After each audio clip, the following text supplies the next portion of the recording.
Ever wondered what curiosity is all about? It's more than just asking questions. It's the beginning of awareness. It's the moment we pause mid thought and ask, why do things happen the way they do?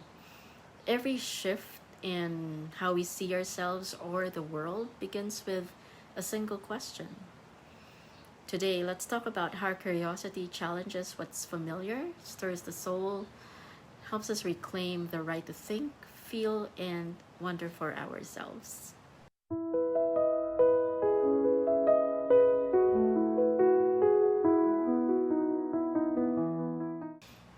Hi, everyone. Welcome to the first episode of Curiosity that Unlocks Awareness with me, Marie Chrysostoma. I've always believed that curiosity is the key that opens doors we didn't even know were there, doors to understanding, to growth, to new versions of ourselves.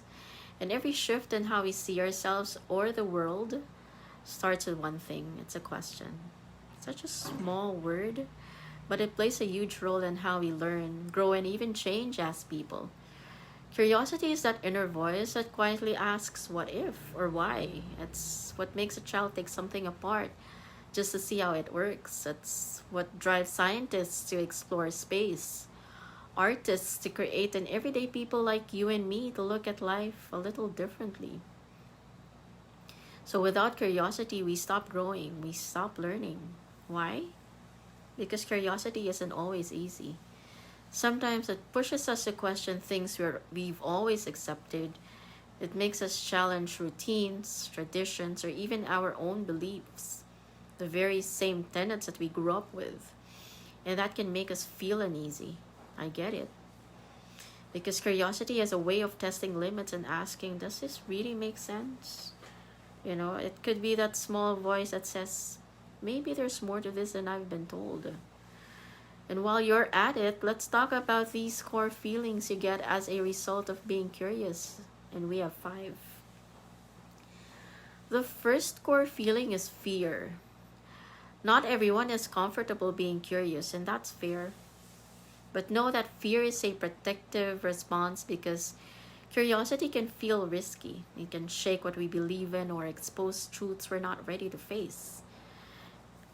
Because once you start asking real questions, you can't always go back to how things were before, and that can be scary. Really scary. But I believe that when we stop wondering, something in us goes quiet. We stop noticing, we stop being amazed, we stop changing. Curiosity keeps us alive and open. It reminds us that there's more to life than what we already know. It's knowledge gained, knowing that no book or teacher can replace that spark of discovery that comes from your own curiosity. So of course, it can also be overwhelming. And this is the second core feeling. Curiosity can fill your mind with endless what ifs and hows until you can't sleep. That's where self-awareness helps. So I say let go of worries that you haven't learned enough or that there's too much to know. Curiosity isn't supposed to answer the multitude of questions you have in one day, nor is it supposed to control us.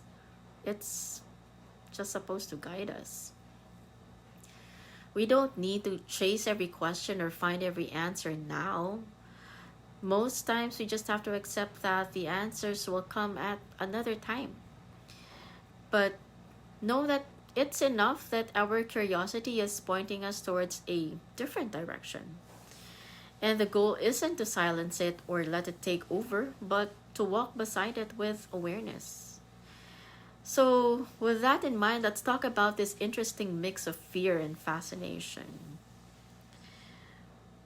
The things we're most afraid of often have something magnetic about them. Think about it. When you try to venture out into the unknown, take risks, fall in love, start something new, move to a new place, do something you've always dreamt of doing for the longest time, but have been too afraid to start, it scares us. But they also pull us in, and that pull is fascination, which is our third core feeling. It's the pull that makes you want to keep exploring.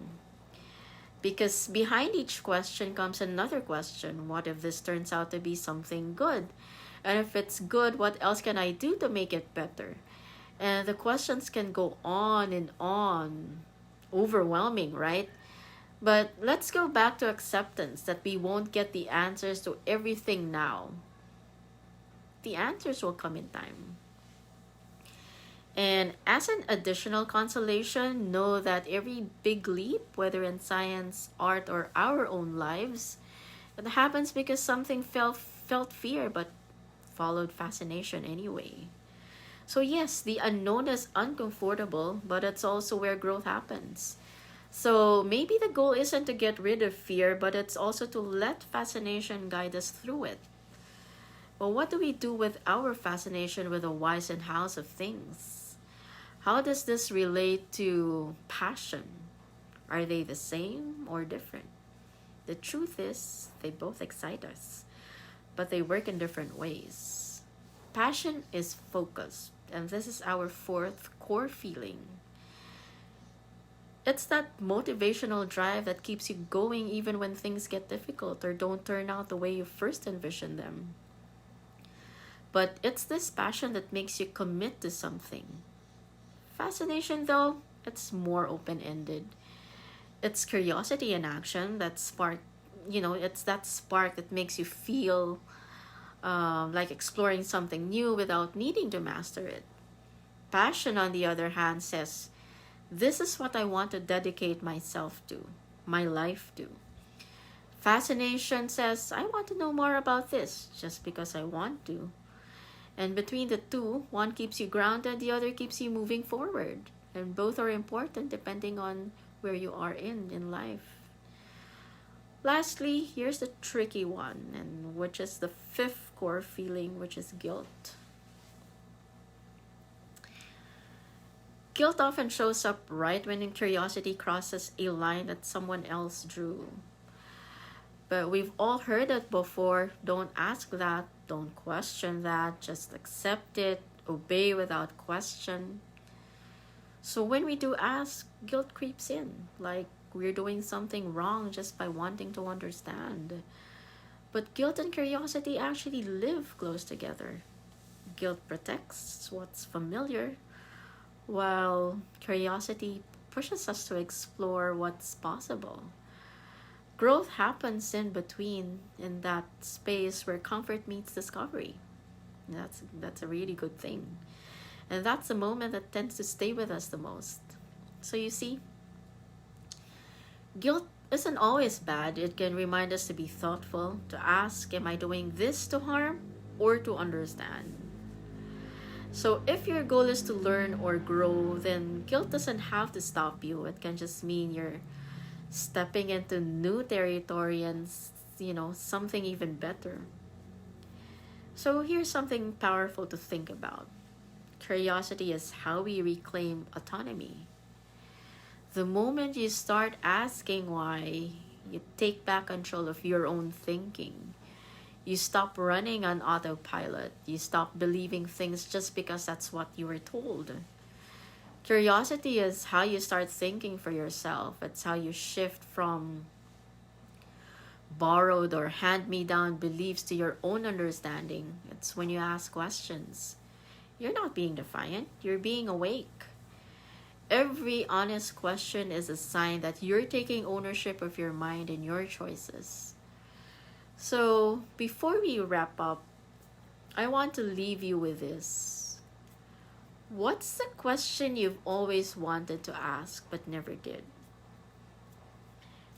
Maybe it felt too risky, maybe it challenged what you were taught to believe, but maybe, just maybe, that's the question that could open something new in you. So ask it, whisper it, write it down if you have to, because that's where curiosity begins and where autonomy takes root. So until next time, keep thinking for yourself, keep feeling deeply, and keep wondering. Until then, take care and stay curious.